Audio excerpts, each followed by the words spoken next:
Welcome to another episode of the Superpowered Fancast. This is Darren.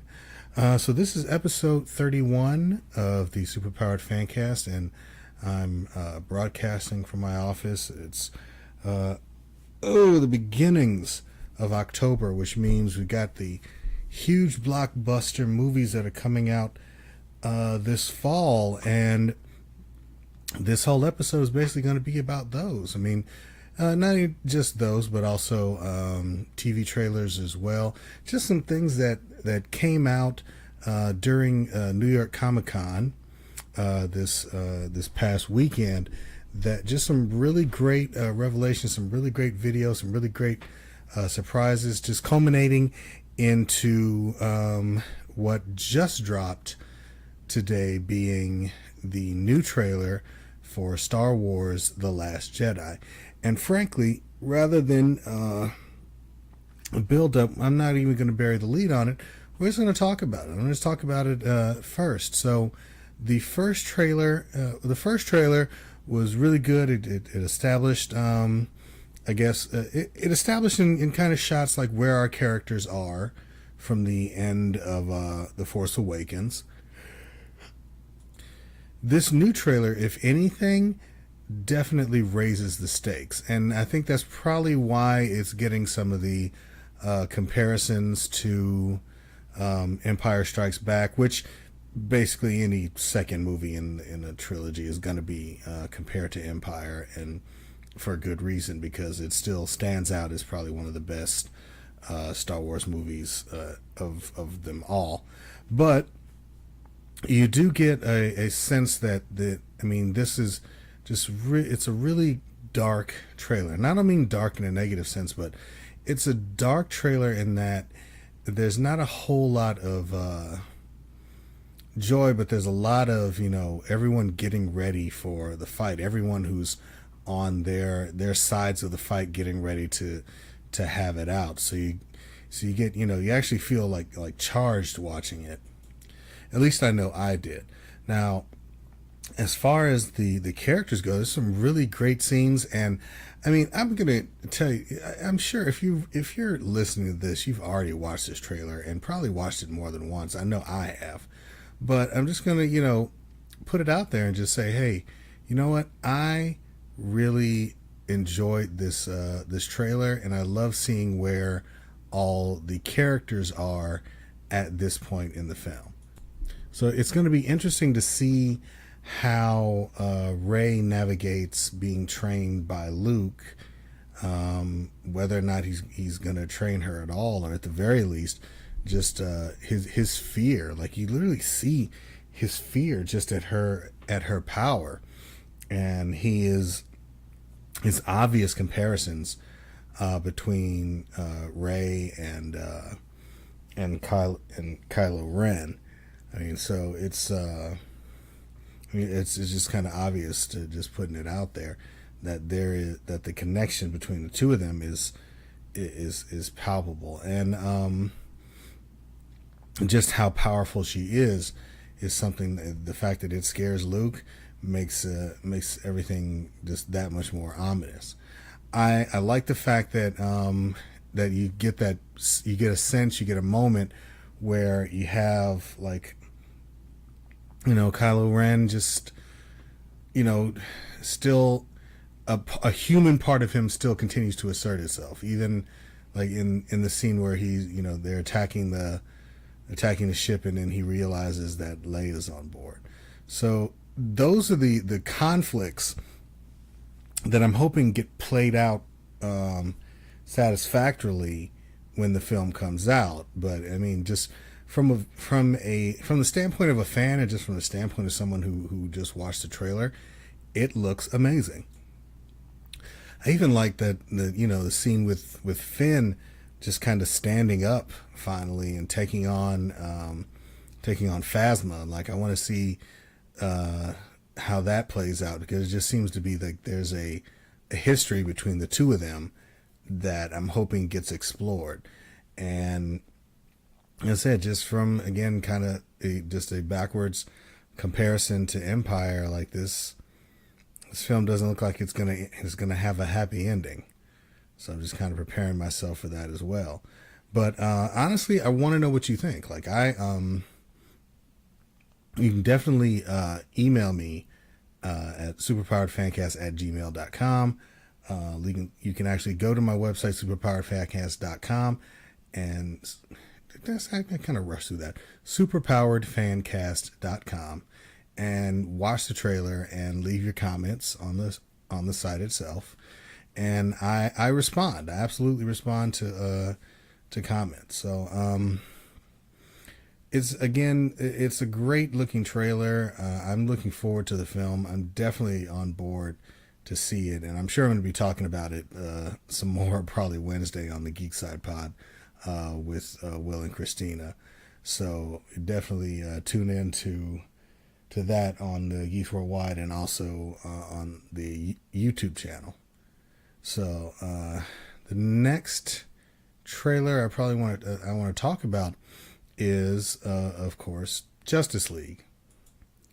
Now in this latest trailer that's coming out ahead of its November release, they just kind of go all in, and you see Henry Cavill as Clark. You don't see him as Superman, but you do see him as Clark. And what's interesting is what people are debating about is whether or not this is actually, like a scene in the film, or is it a flashback? Or, I mean, the fact that he talks about the ring, it makes people think that it's a dream sequence, and especially the way that it was framed with, like, Lois waking up alone in the next shot. So there's debate about whether or not he's back at this point, or if he just shows up later.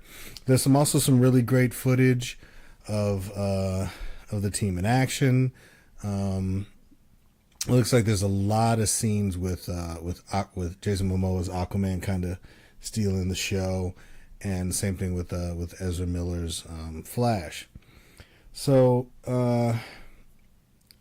I'm still try and be optimistic. Like, I want to be optimistic about this film, and because I'm definitely going to go see it. My biggest and possibly only concern, and I've actually written an editorial about this on the site, is if they wait too long to bring back Superman, then instead of it becoming a Justice League film, he becomes a Deus Ex Machina and ends up being, and just gets dumped in there to save the day. Then the whole premise of the Justice League just goes out the window. Because they said it themselves. Like, they're even using the line in the marketing, you cannot save the world alone. So if that being the case, then, whether they're successful or not shouldn't completely hinge on there being a Superman on the team. His presence there should be the final piece of a puzzle, not, not the answer to the question. Like, it just, him being there should not tip the balance in such a way to where if he was there by himself, it wouldn't matter if the rest of the team were around.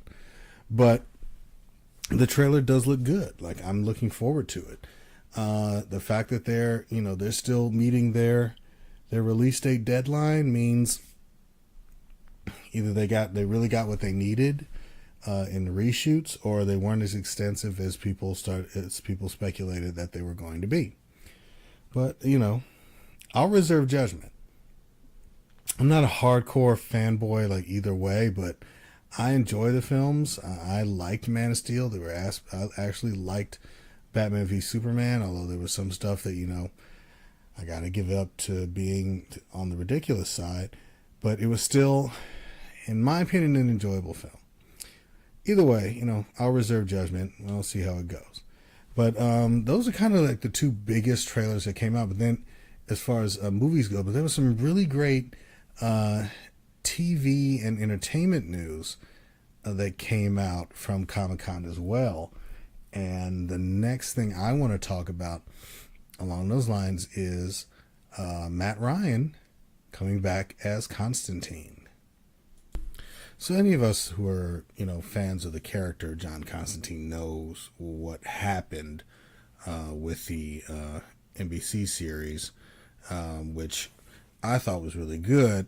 I think it was just, on a network that just was not ready for a comic book series, and so it got canceled.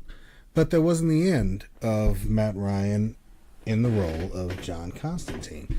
So he came back to play the role on an episode of Arrow, and it looks like he's, coming to the Berlantiverse in animated form on CW Seed, where he's going to be, where Matt Ryan will be voicing the character for an animated series. And also, this just kind of breaking news in the last 48 hours, Matt Ryan will be coming back to play Constantine live action again on an arc on Legends of Tomorrow. So this could, I don't know, could it mean that that John gets a second bite at the apple for a live action TV series? I'm not sure, but I would probably love to. I would love to see it personally. I think it'd be great, because I've always been a huge fan of the character. Now the next trailer that came out from New York Comic Con is the first trailer for season 11 of The X-Files. And just real quick on that one, because it was a really quick trailer. I like how they're bringing back old favorites. To bring back the cigarette smoking man. They're bringing back Skinner.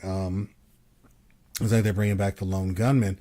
It looks like this is that they're going back to the alien conspiracy aspect of the series and making it about making it personal for Mulder and Scully by making it about the hunt for their son William. So that's interesting to me as well. Now the next trailer that actually came out is for a series coming to Hulu, and it's by Marvel Studios, and it's based on the Brian K. Vaughan series The Runaways.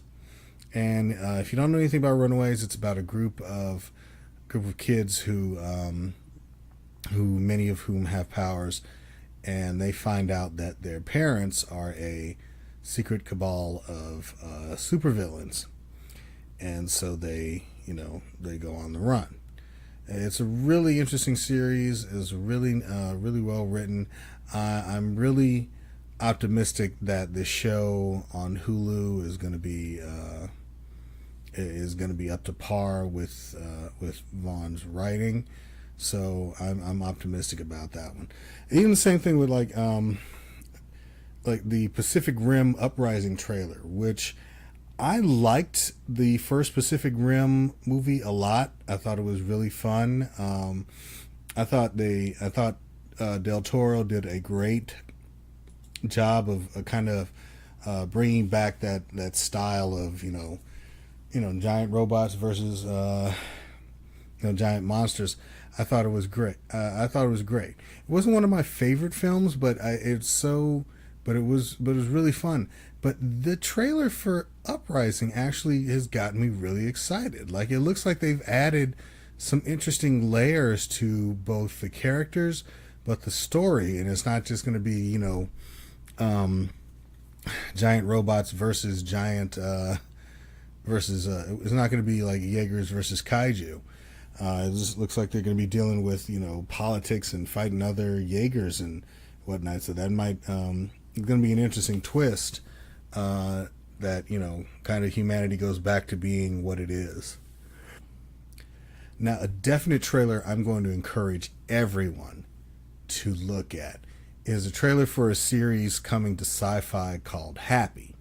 Now, if you don't know anything about it, it is based on an Image comic series, and it's about by Grant Morrison, and it's about an ex-cop turned hitman who, after being shot and dying and is being and brought back, sees a tiny talking horse named Happy, who is kind of guiding him and helping him, and it's surreal. Like the trailer itself is surreal, and I'm a huge fan of Chris Maloney from Law and Order SVU taking on the lead role, and Patton Oswalt, who's one of my favorite comedians, as the voice of Happy.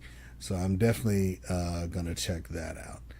And then just kind of going into the news, Jill Scott, singer Jill Scott, has been cast as the villain in the CW's Black Lightning series.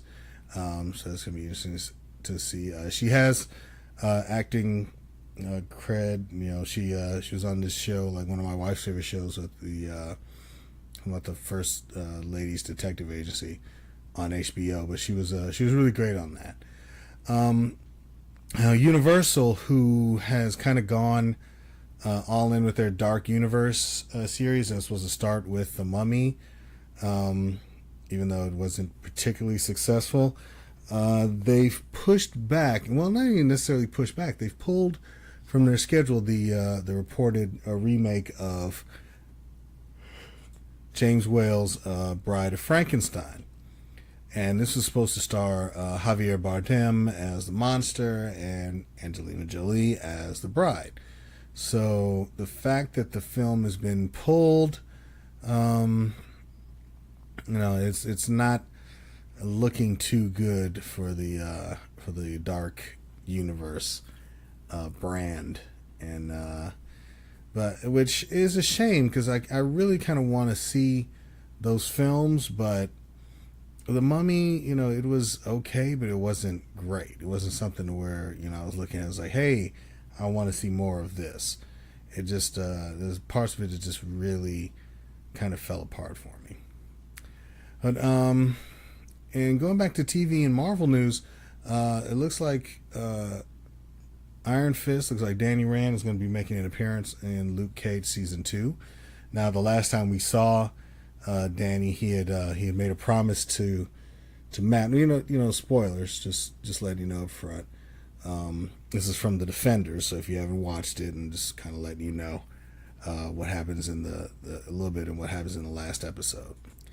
Danny made a promise to Matt that he would take care of the city, and then when what happens at the end, and Daredevil is trapped in the building as it's collapsing, Danny's decided to just kind of take up that mantle. So it's gonna be interesting to see why he goes to Luke for help. Is he going to Luke for help, or does he need information? And it's going to be interesting to see where their friendship develops, and do we get kind of like the precursors to Heroes for Hire on this go around on season 2 of Luke Cage. Another news: the animated series Bob's Burgers is coming to the big screen as a movie. I've watched Bob's Burgers. I really enjoy it. I haven't really gotten into it as much as other people, so forgive me if I'm not the biggest Bob's Burgers booster, as it were. But anytime you get like some really smart and smartly written animation on the big screen, I'm a happy guy. So I definitely look forward to seeing it, and I will actually go see it in the theater.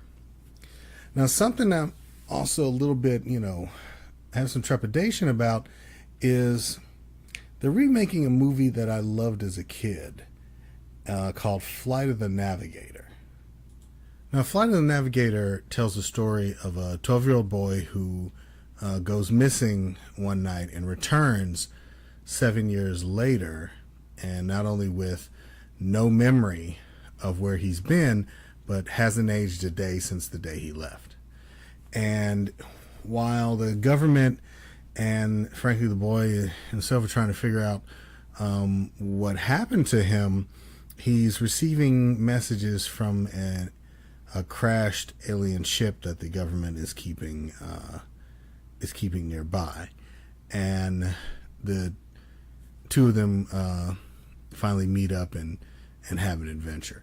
And it was kind of intense for a kids movie. It was released by Disney, and it wasn't really commercially successful, but I really enjoyed it. So I'm kind of on the fence about a remake. I tend to be one of those guys that's just like, you know what? If you're gonna remake it, go ahead and remake it. It's not for me. You're just kind of taking it away. You're taking it. You're taking that version and leaving it to me while you make something different. And if that's the case, I say go ahead and go. Go ahead and go. I mean, it's not my place, not my property. But you know, it's a movie that holds a special place in my heart. So, as the father of two boys, I hope that they make something of the quality that my kids will find enjoyable. Now, in other news, Creed star and Black Panther star Michael B. Jordan, he's going to be headlining and executive producing a new superhero drama for Netflix based on the 2015 graphic novel by Dennis Liu called Raising Dion. Now, Raising Dion is a really interesting is a really interesting premise in that it's about a widowed mother who is raising her young son and finds out that her son has superpowers, and she must, she at the same time she's trying to protect him from the outside world and from people who would exploit him. She's kind of teaching herself how to raise a potential superhero or potential supervillain. So it's interesting to see. It's an interesting story. It's a really well written story, and I really loved it. And if they go with the tone of the comic, I think that they'll have something really special. And Michael B. Jordan will be playing the dead husband, so more likely he'll appear in flashback. But that's interesting. That's probably one of the more interesting stories that I came across recently, just because it's a really good story, and I'm hoping that a good show, a good drama comes out of it, and that will encourage other indie writers, indie comic book writers, indie publishers to take a chance on new material. So one of the things everyone's talking about is originality and something new, and this is definitely one of those moments, one of those very kind of special things that are new and unique, and it's a very unique voice that deserves to be heard. So I'm definitely looking forward to the series. And I guess probably the last bit of news I'll talk about is, so like James Cameron is going all in on the Avatar sequels. Like he's filming 2 and 3 back to back right now, and right after that he's going to go into production on 4 and 5. And we don't know anything about the plot, but we have seen like pictures of like the new young cast that they're bringing into it. But what looks like Cameron has also done is that he's gone to one of the veterans of his who's worked with him, and Kate Winslet, who starred in Titanic, written and directed by James Cameron, is coming aboard the Avatar sequels. Now, there's no definitive information about what her role will be and which film she'll appear in, but considering they're running them back to back, I doubt a star of her caliber would just go in for a cameo or for a one-off. So she may be a part of the plot going forward. So that's interesting to see. So that's it. Like I really just kind of wanted to talk about Last Jedi and Justice League, because they're just so just like fresh in my mind. But I would encourage you all to watch them if you want to go and see all the trailers and read all the news I talked about. You can go to my website, superpoweredfancast.com. Definitely let me know what you think, what you like, what you don't like. Leave comments. You can email me superpoweredfancast@gmail.com. You can find me on Twitter at superpoweredfan. And I would love to hear from you. Please rate and review the show on iTunes. But you can find us on iTunes, Stitcher, Google Play, anywhere you find your podcast, you can find Superpowered Fancast. And I want to thank everyone everywhere who is listening, who is reading the articles on the website, who is engaging in the conversations, who is liking my Facebook page, facebook.com/superpoweredfancast. I really appreciate everyone that's engaged in this thing with me, and it inspires and encourages me to keep going forward. So I want to thank you all again, and this is Darren for Superpowered Fancast signing off, saying I'll see you all next week. Bye. This has been a production of the GWW Radio Network. Please don't forget to subscribe, rate, and review us on iTunes, Stitcher, and SoundCloud. Also, check out Geeks Worldwide at thegww.com for all the latest news, reviews, and opinions on video games, comics, movies, TV, cosplay, and more. Geeks Assemble!